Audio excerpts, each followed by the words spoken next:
For the last 10,000 years, human beings have told themselves a very flattering story.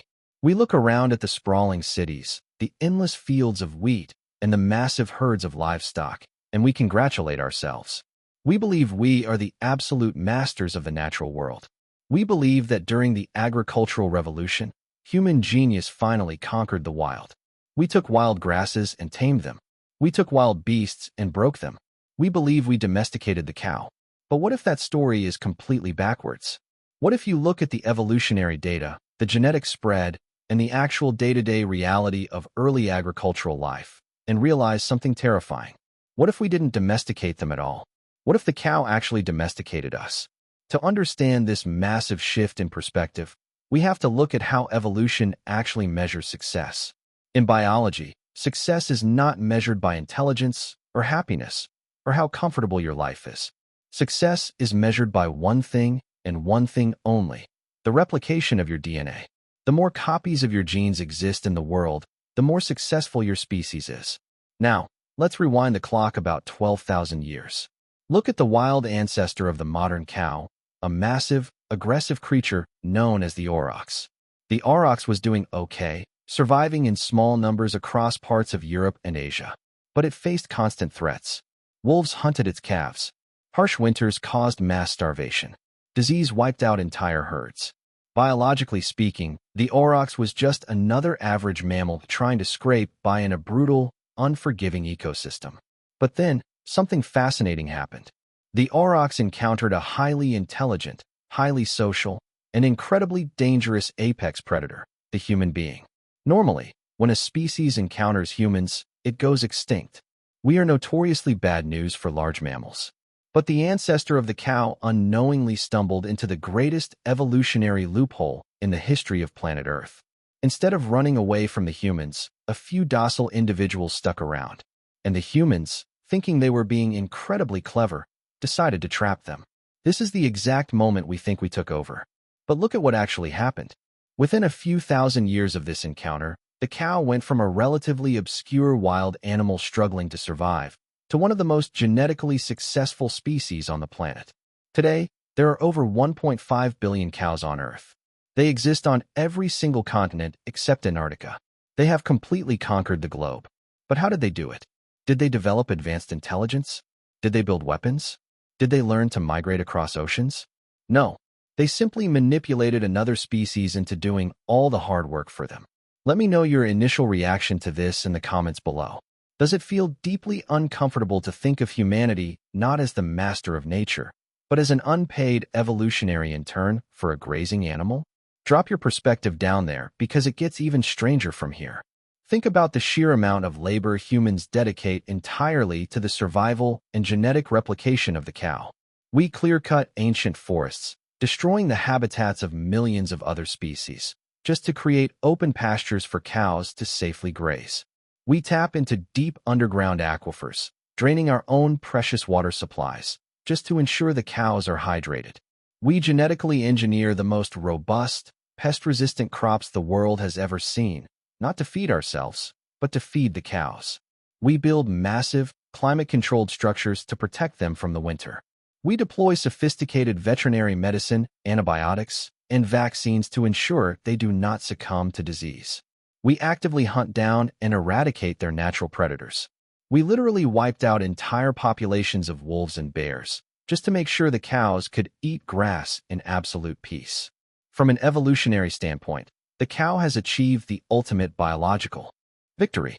It has contracted out all of the dangerous, exhausting work of survival to a highly intelligent primate. And what did humans get in return for this massive labor contract?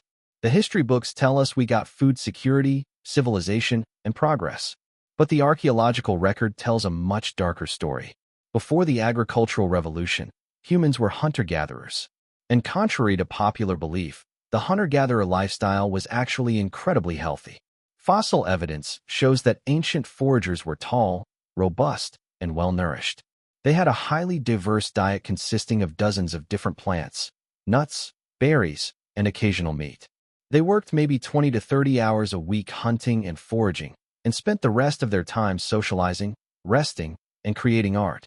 But the moment we started domesticating cows, wheat, and other agricultural staples, human health plummeted. The skeletons of early farmers show a massive increase in nutritional deficiencies. Their teeth were riddled with decay. Their bones showed signs of severe, repetitive physical stress from hours of grueling agricultural labor. They shrank in height. Because they were living in close proximity to massive herds of animals, they were suddenly exposed to entirely new, devastating diseases.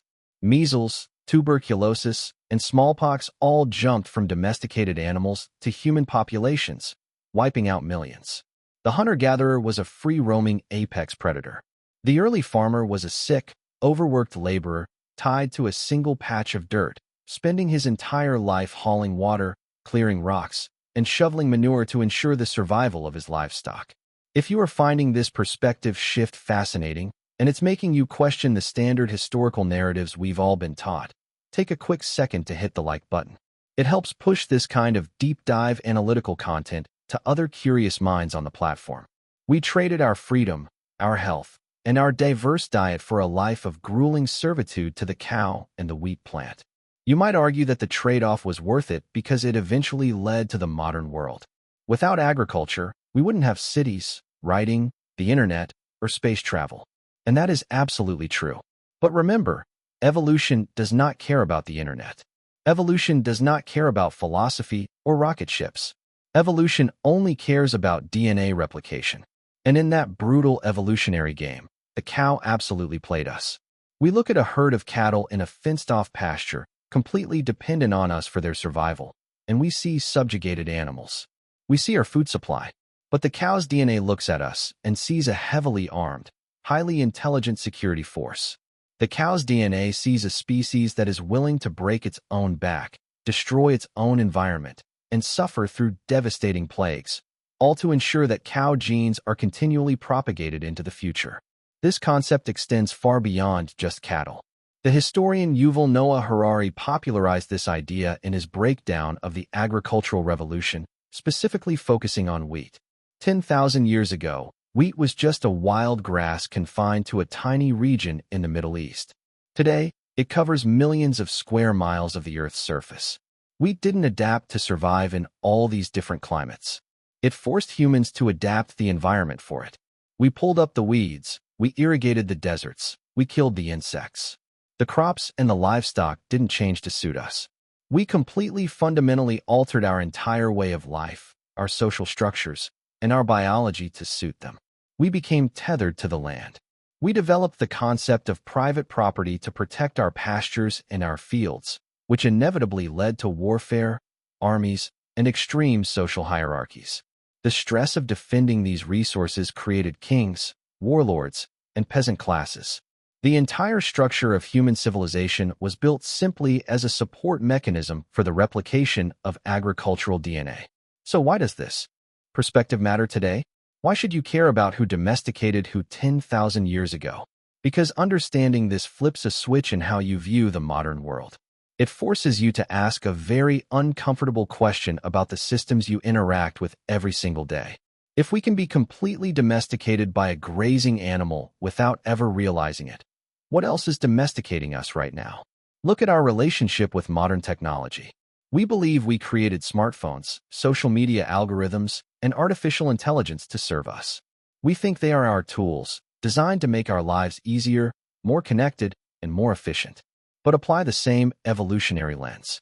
Are you the master of the algorithm, or is the algorithm domesticating you? You wake up and immediately check your screen. You feed it data. You carry it with you everywhere you go, protecting it in a specialized case. You organize your entire schedule, your social interactions, and your dopamine cycles around its notifications. If the battery dies, you experience genuine anxiety and drop everything to find a charger, ensuring the device stays alive. We have built massive, continent-spanning infrastructures, clear-cut forests for data centers, and extracted rare earth minerals, all to ensure the continuous replication and survival of digital code.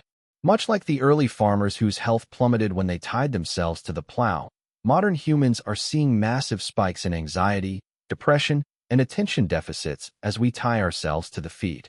The technology is not serving our ultimate biological well-being. We are serving its rapid replication and expansion. We are the unpaid evolutionary interns for the digital age. If you want to keep exploring these massive paradigm shifts, and you want to continually challenge the standard narratives of history, psychology, and the future, make sure you hit the subscribe button right now. We dive deep into these unconventional concepts every single week to help you see the hidden machinery running the world. The story of the cow is the ultimate cautionary tale about the illusion of control. It proves that just because you are the one holding the leash, or the one pressing the buttons, or the one building the system, does not mean you are the one actually in charge. True independence requires understanding the invisible forces that are quietly directing your behavior. The next time you see a cow peacefully chewing grass in an endless, protected pasture, don't think of it as a captive animal. Think of it as an evolutionary genius that successfully tricked the most dangerous predator on Earth into becoming its full-time butler. Stay curious, question the narrative, and I will see you in the next one.